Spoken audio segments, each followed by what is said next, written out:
so that we now had stable combustion. So it was a very nice, unique solution to a very serious problem that was a big showstopper in the program, had it not been solved.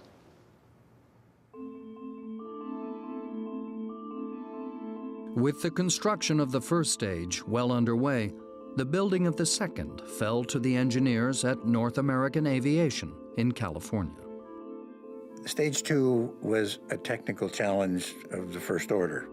We had some unique manufacturing problems, we had interesting design problems, and it was probably the biggest challenge of the Saturn V.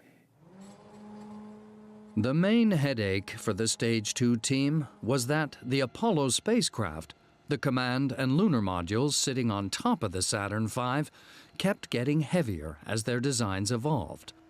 That inevitably meant that the rocket below them had to be made lighter. One of the engineers feeling the pressure was George Phelps. When they gave us a weight reduction problem, we said, well, we'll take some out of the first stage, some out of the third stage and the second stage. No, the first stage is too far along, and so is the third stage, and so we got to take it out of the second stage. A radical solution was needed to shed weight from the second stage. Normally, two separate tanks stored the liquid oxygen and liquid hydrogen fuels, with a temperature difference between them of over 120 degrees Fahrenheit. At both ends of each tank was a strong, relatively heavy, dome-shaped bulkhead. So to save weight, somebody came up with the idea to eliminate one bulkhead. This was the biggest, I think, the biggest challenge on that stage, to have one bulkhead to separate the two fuels. The stage would now have only one tank, and the fuels would be separated by just one divider, known as the common bulkhead. This arrangement had a double benefit. It got rid of one of the heavy bulkheads, and it reduced the overall length of the stage. But it also meant that two liquids at vastly different temperatures were right next to each other. And we had a divider that was about that thick. That was the most difficult problem that we had to solve, but we did it, because engineers can just about do anything.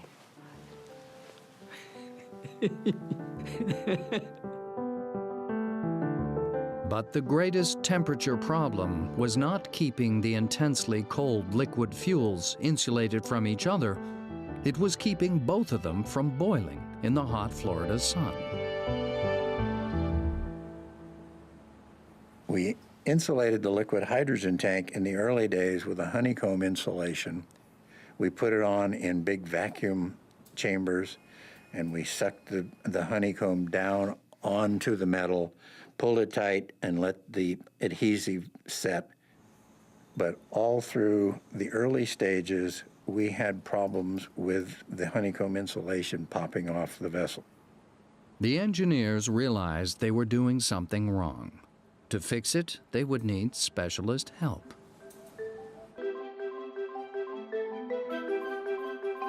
We were manufacturing the vehicle at Seal Beach in Southern California. And Seal Beach is a big surfing town. And we found that the surfers had been using honeycomb insulation to make their surfboards, and they were very skilled at using it. And we finally started hiring the surfers, and they did a great job with it. The only downside of those guys was that when the surf was up, there was a big absentee problem. They were out there doing their trick. But they were a great bunch of guys, and they really brought a unique skill to the space program that I don't think we appreciated at the time until it was pretty well over.